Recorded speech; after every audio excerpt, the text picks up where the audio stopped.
ఉన్న బంగారాన్ని విడిపించి ఆ రోజు ఆన్లైన్ రేటుకే మేము కొంటాం. Sharma gold company.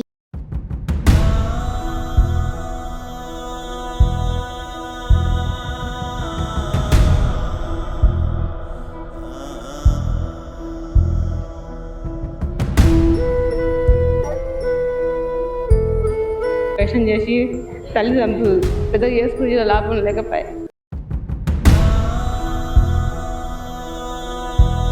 మాటలు వస్తలేదు సార్, మాట్లాడదాం అంటే ఇంకా. మహబూబ్ నగర్ జిల్లా మూసాపేట మండలం పొల్కంపల్లిలో విషాద ఘటన చూసుకొని చెప్పొచ్చు. ఏదైతే రవికుమార్ అనే 25 ఏళ్ల వ్యక్తుడు ప్రమాదవశాత్తు కరెంట్ తాకి మృతి చెందాడు. ప్రస్తుతం మనం ఆయన ఇంటి వద్ద ఉన్నాము. అసలు ఈ ప్రమాదం ఎలా జరిగింది, దీనికి సంబంధించి కూడా ప్రస్తుతం మనం విజువల్స్ లో చూస్తున్నాం. ఏదైతే ఇతను నూతన అంటే వచ్చే నెలలో పెళ్లి కుదరడంతో పెళ్లికి సంబంధించి ముందే ఇంటి ముందు ఏదైతే ఈ కాంట్రాక్ట్ వేసుకోవడానికి చదును చేసి ఇక్కడ మోటార్ను ఇక్కడ అమర్చారు.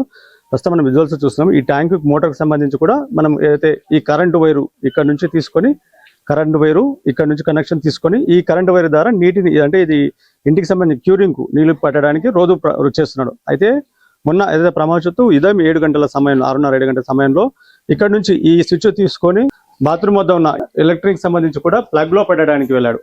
అయితే ఇతనే ఇక్కడే కుప్పకూలిపోయాడని కూడా కుటుంబ సభ్యులు చెప్తున్నారు. ఇప్పుడు మనం చూస్తున్నాం విజువల్స్. ఏదైతే ఇక్కడ స్విచ్ కు సంబంధించి కూడా ఈ పవర్ ఇక్కడ ఉంది, ఇక్కడ నుంచి కనెక్షన్ తీసుకుపోయి ఇక్కడే అక్కడ కుప్పకూలిపోయినట్లు కూడా తెలుస్తుంది. ఈ పరిసర ప్రాంతాలు ఈ బాత్రూమ్ లోనే అతను కుప్పకూలిపోయాడు. గమనించిన వాళ్ళ తల్లి వెంటనే అతను స్విచ్ ఆఫ్ చేయడంతో అప్పటికీ కూడా మృతి చెందినట్లు కూడా తెలుస్తుంది. ప్రస్తుతం దీనికి సంబంధించి కూడా వాళ్ళ తల్లి మన అవుతున్నాడు. అమ్మ చెప్పండి అమ్మా, ఏం జరిగింది అసలు ఆ రోజు? అంటే ఉదయం ఎన్ని గంటలకు రవికుమార్ బోరేసిండు, ఎన్ని గంటలకు ఈ సంఘటన జరిగింది?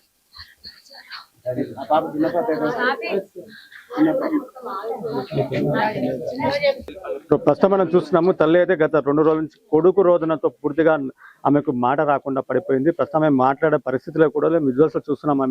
ఆమె సంబంధించి తల్లి ఒక్కగానొక్క కొడుకు కుమారుడు అయితే మరణించడంతో ఆమె తల్లి తట్టుకోలేక పూర్తిగా మాటలు కూడా రాలేకపోయింది. పూర్తి సంబంధించిన అతను రవికుమార్ వాళ్ళ చెల్లి ఉన్నారు.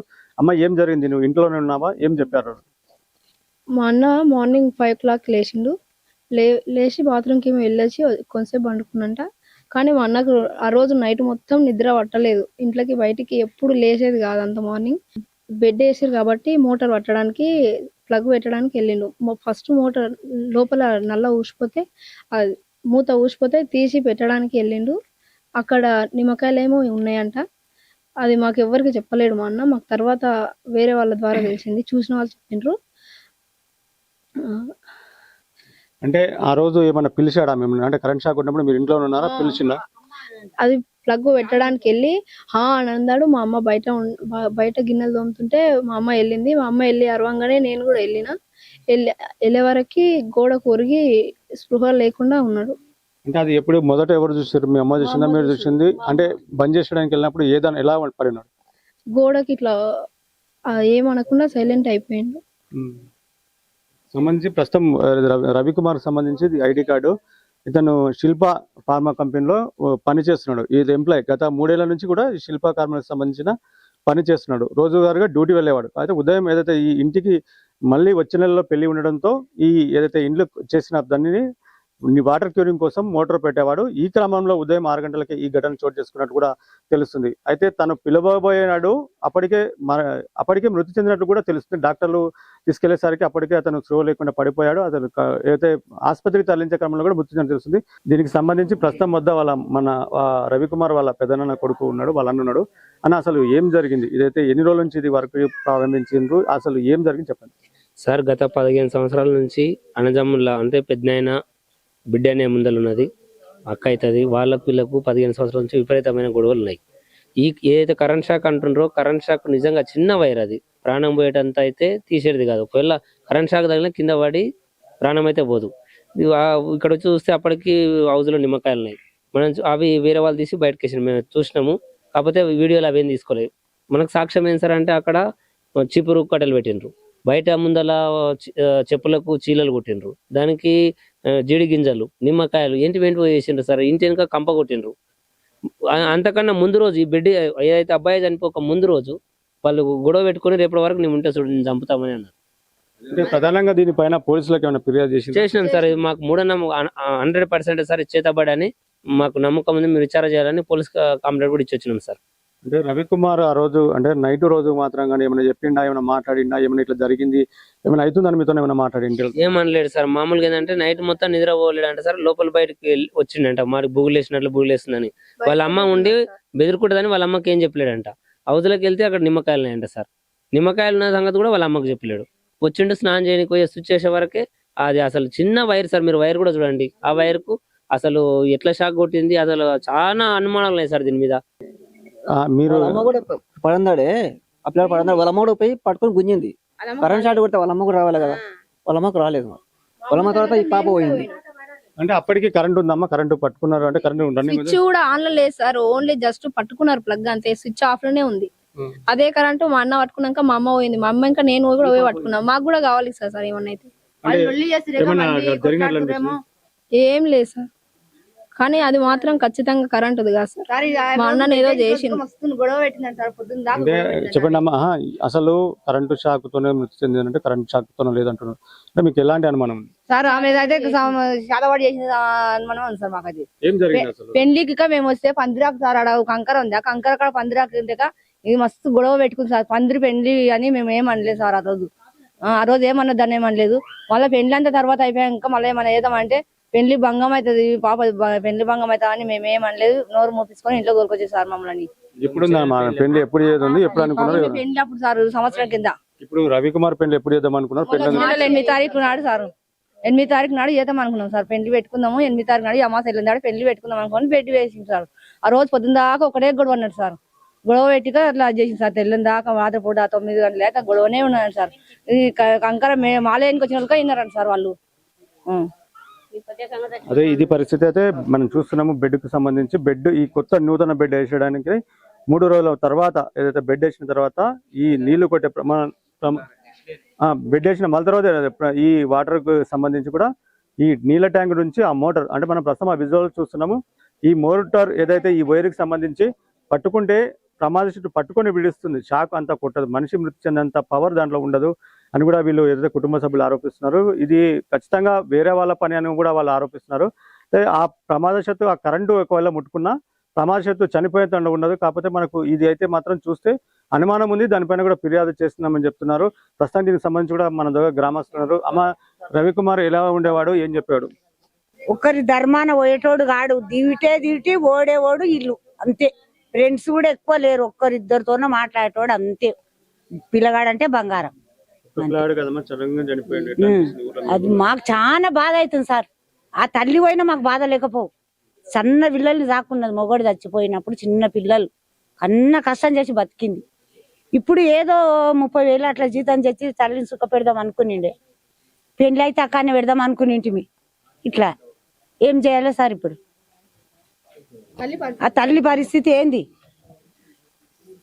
సంబంధించి కూడా మనది ఉంది అంటే మీతో ఏమైతాడు? ఎస్ఎస్ క్లాస్మేట్ ఒకటి నుంచి ఇట్లా కోల్పోవడం సడన్ ఎలా అనిపిస్తుంది? ఇంకా తట్టుకోలేకపోతున్నాం సార్, అంత బాధ. ఏం మాట్లాడబుద్ధి కూడా అయితే లేదు సార్. ఇట్లా ఉండే మీతో పాటు చనువుగా ఉండేవాడు మంచిగా.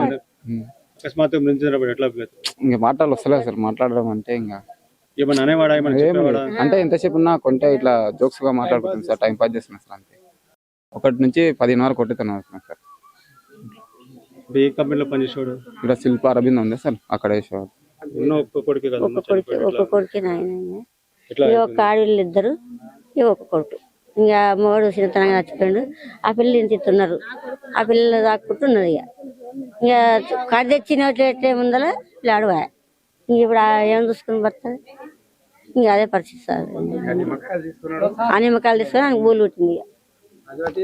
ఇక్కడికి వచ్చినప్పుడు బకెట్లో నీళ్ళు తీసుకుందామని నీళ్ళు తీసుకుని పోతే 3 నిమ్మకాయలు ఉన్నాయి దాంట్లో ముట్టలే. వాళ్ళు డబ్బా కురుకు అన్నారు, డబ్బా కురికిన నిమ్మకాయలు కూడా మేము కేయలే, నేను దాంట్లో అవధులు ఉన్నాయి. మళ్ళీ మేము పూడ్చేటప్పుడు లేవని వీళ్ళు మాకు ఫోన్ చేసి మేము పూడ్చిపోయిందాడు. అది కూడా నాకైతే నేను నిమ్మకాయలు 3 చూసిన అంతే. నాకు వేరే ఊరు నాకు కూడా చూసిన మాట కూడా చెప్తాను నేను. ఇంకోటి సార్, ఆ చనిపోయిన అబ్బాయి కూడా సొంతం వల్ల పెద్ద వాళ్ళే. చనిపోయిన అబ్బాయి కాడికి రావచ్చు కదా, వాళ్ళు అసలు ఎవ్వరు రాలేదు, పూర్తిగా రాలేదు, వాడికి ఏడికి రాలేదు. అసలు ఎందుకు రారు సార్ వాళ్ళు? మాకు డౌట్ ఎందుకు రాదు చెప్పండి సార్. వాళ్ళు పక్కా స్పీకప్ చేసి చంపారు మా వాడిని డైరెక్ట్. మా కాడ అయ్యో ఇదే ఇల్లు వాళ్ళది, ఇప్పుడు లేరు వాళ్ళు. ఇప్పుడు మొన్న ఉండి కూడా ఇంట్లో ఉండి తలేసుకుని ఇంట్లో ఉన్నారు, బయటికి రాలేదు. శివం ఉంటే కూడా బయటికి రాలేదు, ఎవరు రాలేదు ఇంతవరకు. వాళ్ళ అంటే అన్న ఎటువంటి అనుమానం అనిపిస్తుందమ్మా మీకు? అంటే మీరు ఎలాంటి అనుమానం వ్యక్తం చేస్తారు? నుంచి ఎన్ని ఏళ్ళ 15 ఏళ్ళ నుంచి వాళ్ళని పట్టి వాళ్ళని ఉంటే చూసారు ఈ టైంకి అన్నది. అదే టైంకి వాడలేదు, చనిపోయిండు. ముందు రోజే దండం పెట్టుకొని మీరు ఈ టైంకి వరకు ఉంటే చూసారా నేను అన్నది. అయినా మనం గబ్బి రాకుండా ఏమి అనలేదు సార్. వాడు మంచి న్యాయంగా మాట్లాడుతుంది. అమ్మ అక్క అంటున్నాడు, అట్లా అంటున్నా వాడేమో ఏమనలే. మా చిన్నమ్మనే ఉండి ఇట్లా మాట్లాడిందంటే మాట్లాడి వాళ్ళ ఇంట్లోకి వచ్చినట్ట అది మస్తు సాపించిందట. సాపించేమో అసలు మళ్ళీ పోలేదంట. అసలు పోయి తప్పు చెప్తే ఇంటికి వెళ్ళిపోయిందంట. ఇంట్లోకి వెళ్ళిపోయి ఇంకా పొద్దుగాల మళ్ళీ రోజే పొద్దున్నే ఇదైంది సార్. ఇక అదే అయితే ఏం చేపించిందో ఏం చేసిందో అది కరెంట్ వల్ల కాదు సార్, దాని వల్లనే అయింది. మొన్ననే సార్ 3 రోజుల కింద సార్, ఇది 3 రోజుల కింద. ఇప్పుడు అన్యాయం చేసిపోయింది సార్. అసలు మంచిగా కష్టం చేసి చిన్న పిల్లగాడు తండ్రి వచ్చినప్పుడు చిన్న పిల్లలు 3 పెద్దగా అన్న కష్టం చేసుకొని కన్నా డాక్టర్లో పడుతుంది మగవాళ్ళు డాక్టర్ ఉసుకే పని చేసి బతికిచ్చింది సార్. బతికిస్తే వాళ్ళు ఏం లాభం సార్? వీళ్ళు ఏం లాభం? అంత కష్టం చేసి తల్లి చంపు పెద్దగా చేసుకుని లాభం లేకపోయి అంత మంచి పిల్లగాని ఆశ పెట్టుకుంది. ఏది ఏమైనా చేతికొచ్చిన కొడుకు చనిపోవడంతో కూడా వాళ్ళ కుటుంబ సభ్యులు పూర్తిగా రోదనలతో ముడుతున్నాయి. ప్రస్తుతం మనం చూస్తాం ఇందుకు సంబంధించి కూడా వాళ్ళ తల్లి, వాళ్ళ అక్క, అందరు కుటుంబీకులు కూడా హాజరయ్యారు. బంధువులు, కొంతమంది గ్రామస్తులు కూడా హాజరయ్యారు. ప్రస్తుతం కూడా కన్నీటి మున్నీరు అవుతున్నారు. ఏదైతే చేతికొచ్చిన కొడుకు మరో నెలలో పెళ్లి కావాల్సిన కొడుకు చేతికి రాకుండా చనిపోవడంతో ఆ తల్లి రోదన కూడా మనం చూడలేకపోతున్నాం. ఏదైతే దీనికి సంబంధించి కూడా ప్రస్తుతం వాళ్ళ పెద్దక్క ఉంది. అమ్మ చెప్పండి, మీ తమ్ముడు ఎలా ఉండేవాడు, అసలు ఏం జరిగింది? మా తమ్ముడు ఒక్కరి దగ్గరికి పోకుండే సార్. పొద్దున్న లేస్తే చదువుతుండే మా అమ్మ మా తమ్ముడు ఏదో కంపెనీలో చేసుకొని ఉంటున్నాడు కదా, ఏవి చేయకుండా ఎక్కడ తిరిగి పోలీస్ స్టేషన్లో తిరుగుతుండే. దాని దగ్గర పోతేనంటే పోలీస్ స్టేషన్కి పోతే కేసు అయితే బతకనికి కూడా లేకుంటది, ఏమన్నా చేస్తుందని మా అమ్మ నా తమ్ముడిని మూపించుకొని నోరు మూపించుకొని ఏమన్నా అనుకో కానీ రోజు చదువుతుండే. రోజు పొద్దున్నే వచ్చేటప్పుడు చదువుతుండే. మా అమ్మ మా తమ్ముని కోసం ఆలోచించి ఏమన్నా అనుకోకొని జీవితం మీద పోలీస్ స్టేషన్కి పోతుంది, వద్దు అని మా తమ్ముని మూపించుకొని పోతుండే. రోజు నేను ఫోన్ చేసి అడుగుతుంటే ఏం చేస్తున్నారు, చదువుతుందా, ఏం చేస్తుందంటే దాని అదే పని, మీరు ఏమనుకుందని మా పాపను మా అంతకు మేము ఉన్నాం. దాని పాపను అస్సలు పోలేదు. ఒక్కనాడు కూడా నోరెత్తి మా అమ్మని కొడితే కూడా మా తమ్ముడు అడ్డం కూడా పోలేదు. 9లో మా నాన్న చనిపోయినప్పుడు మా చెల్లెలు సంవత్సరం ఉన్నది. నేను 9వ క్లాస్ చదువుతున్నా. మా తమ్ముడు అప్పుడు 6వ క్లాస్ చదువుతున్నాడు. అప్పటి నుంచి మా అమ్మ నిరుపడి తిని ఏం చేసో మమ్మల్ని సాకింది. నన్ను మా చెల్లెల్ని పెళ్లి చేసి పంపించింది. నా కొడుకు అని ఏ పని చేపియకుండా చదువుకుంటే నా తండ్రికి చదువు అంటే చాలా ఇష్టం.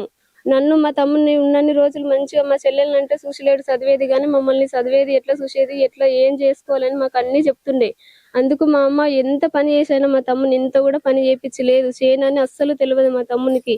ఇంట్లో కూర్చోబెట్టుకొని చేతుల్లో సాకుకున్నది, చదువుకో నీ నాయన పేరు నిలబెట్టుకో అని నిలబెట్టుకున్నాడు. అంతా చేసుకుంటున్నాడు. మా పెద్ద నాయన బిడ్డనే చేసింది. కరెంటు లేదు, ఏమి లేదు. మా అమ్మ పట్టుకున్నది, మా చెల్లెలు పట్టుకున్నది, మా తమ్ముడు పట్టుకున్న వైరునే. పోతే 3 చచ్చిపోవాలి, మా తమ్ముడు ఒక్కడే చచ్చిపోయిండు. ఈ సోమవారం రోజే పెళ్లి పెట్టుకున్నామని సోమవారమే బెడ్ వేసిండ్రు. పొద్దు స్థానం మిద్దెక్కి చదువుతూనే ఉన్నది. పొద్దెక్కే వరకు నిన్ను చంపుతారా అనుకుంటూనే ఉన్నదంట. పొద్దెక్కిన 6 గంటలకే చంపేసింది. కరెంట్ అస్సలు లేదు. 3 పట్టుకున్నారు, 3 పోవాలి. మా తమ్ముడు ఒక్కడే ఎందుకు చచ్చిపోతాడు? ఇప్పుడు మేము ఉన్న తమ్ముడే పోయిండు. మేము ఆడళ్ళం పోయి ఎవరిని అడిగినా ఎవరు ఏం చెప్తలేరు. చేతికొచ్చిన కొడుకు చనిపోవడంతో కూడా తల్లి నోట మాట రాలేక కూలిపోయింది. ఇది మన గ్రామంలో కూడా విషాదాలు ఉన్నాయి. ఒక్కొక్క కొడుకు మృతి చెందడం, వయసుకు వచ్చిన 25 ఏళ్ల కొడుకు మృతి చెందడం వారి ఉడత కన్నీటితో కలిసివేస్తుంది. ఏదేమైనప్పుడు కూడా విద్యుత్ షాక్తో మృతి చెందాడా లేకపోతే మరేదైనా ప్రమాదమా అనేది కూడా పోలీసులు తెలిసి వచ్చింది. ఇప్పటికి కూడా పోలీసులు ఫిర్యాదు దాని మీద స్వీకరించినట్టు తెలుస్తుంది. ఏదైనప్పటికీ కూడా చేతికొచ్చిన కొడుకు మాత్రం పోవడంతో ఈ గ్రామంలో, పొలకంపల్లి గ్రామంలో విషాద చోటు చేసుకున్నాయి. మూఢనమ్మకాలు ఉన్నవా లేదని తెలిస్తే చెప్పడం కష్టమే. ఎందుకంటే రవి మృతికి ప్రధానంగా కరెంటు మృతి కారణం కాదు. కరెంటు మృతితో చెందలేడు రవి.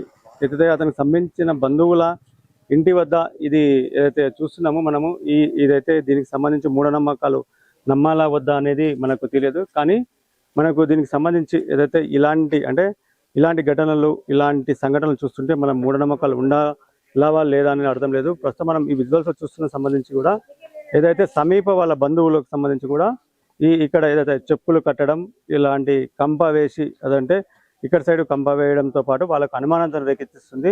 ప్రధానంగా ఈ ఇంటికి సంబంధించి కూడా ఈ ఏదైతే ఇలాంటి ఈ దగ్గర మూఢనమ్మకం సంబంధించి కూడా అనొచ్చు మనం చీపురులు ఏదైతే చీపురులు పెట్టడం, ఇలాంటివి చీపురులు పెట్టడం కూడా మూఢనమ్మకంలో వాళ్ళు చెప్తున్నారు. ఇది కావాలని కక్షపూరితిగా చేశారు. ఇది కక్షపూరితిగా చేశారు. ఇది సంబంధించి కూడా మనం చూస్తున్నాం విజువల్స్. రవికి మృతికి కరెంటు షాక్ ప్రమాదం కాదు, వీరు కావాలని తమకు సమీప వాళ్ళు చేశారని కూడా ఆరోపిస్తున్నారు. అసలు మూఢనమ్మకంపై మనం చెప్పేది ఏంటంటే వీళ్ళు ప్రధానంగా ఇలాంటి ఘటనలు చేసుకోవడం, నిమ్మకాయలు వేయడం ఇలాంటివి చూస్తే నమ్మొద్దా లేదనేది మనకు తెలియదు. కాకపోతే వాళ్ళ కుటుంబాలు మాత్రం గట్టిగా ఆరోపిస్తున్నారు. అదైతే ప్రమాదం జరిగినా, విద్యుత్ షాక్ తగిలినా అది ప్రమాదంలో మృతి చెందేది కాదు. ఇలాంటి ఆనవాళ్ళు లేవు ప్రమాదం కొట్టినట్లు కూడా. కానీ ఏదో ఒకటి అంటే ఇలాంటి నిమ్మకాయలు వేయడం, పొరకట్టలు పెట్టడం, ఈ అయితే చెప్పులు వేయడం ఇవే ప్రమాదానికి అంటే మూఢనమ్మకాలని వాళ్ళు గట్టిగా నమ్ముతున్నారు. ఈ రవి మృతికి ప్రధాన కారణం ఇవే అని కూడా వాళ్ళు ఆరోపిస్తున్నారు. ఏదైనా పడక మూఢనమ్మకాలు నమ్మాలా వద్దన్నది కదా ప్రశ్నార్థమే. కానీ ఏదేమైనా రవి మృతికి మాత్రం ఇలాంటి మూఢనమ్మకాల నుంచే తను కొడుకు చనిపోయాడని తల్లి ఆరోపిస్తుంది. కెమెరా పర్సన్ కరుణాకర్తో మణిప్రసాద్, సుమన్ టీవీ.